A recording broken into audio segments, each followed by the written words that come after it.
புகாரி முஸ்லிமில், முஸ்னத் இமாம் அஹமதில், சுனன் அபி தாவூத், சுனன் திருமதி போன்ற ஹதீஸ் கிரந்தங்களிலே இந்த ஹதீஸ் பதியப்பட்டிருக்கிறது. ஹம்மாம் அன்-நஹஇ ரலியல்லாஹு தஆலா அவர்கள் அறிவிக்கிறார்கள், ஜரீர் இப்னு அப்துல்லா ரலியல்லாஹு தஆலா அன்ஹு அவர்கள்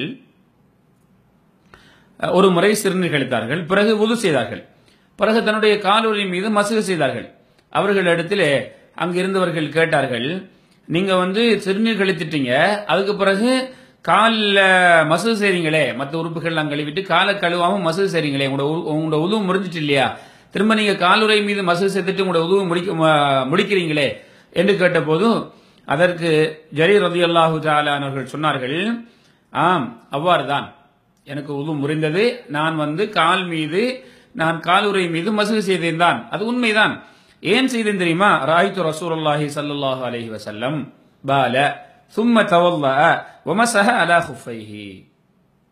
அதாவது என்னை போல ரசூலுல்லாஹி ஸல்லல்லாஹு அலைஹி வஸல்லம் அவர்களும் சிறுநீர் கழித்தார்கள், பிறகு உது செய்தார்கள், பிறகு அவருடைய காலுறை மீது மசுகு செய்தார்கள், தடவினார்கள். ரசூலுல்லாஹ் அவங்க செஞ்சிருக்கிறாங்க, அதனால நானும் செய்தேன் என்று ஜரீர் ரலியல்லாஹு தஆலா அவர்கள் கூறக்கூடிய ஹதீஸை நாம பார்க்கிறோம். இந்த ஹதீஸ் எங்களுக்கு ஒரு ஆதாரம், காலுறை மீது மசுகு செய்யலாம். காலுறை என்ன தெரியுமா? காலுறை என்பது தோலால், நம்ம சொக்ஸ் போடுறோம் இல்லையா, இந்த சொக்ஸை நம்ம இப்ப இன்றைக்கு துணியால செஞ்சிருக்கிறாங்க. அப்ப எல்லாம் என்ன செய்வாங்க? காலுறை என்று தோலால் செஞ்சிருப்பாங்க. இன்றைக்கு கூட இருக்குது, அதிகமாக அதை பயன்படுத்துறது இல்லை, ஆனால் அன்றைய காலத்தில் அதை பயன்படுத்தினார்கள். அப்ப ரசூலுல்லாஹ் அவங்க அந்த காலுறை மீது மசுகு செய்திருக்கிறார்கள்.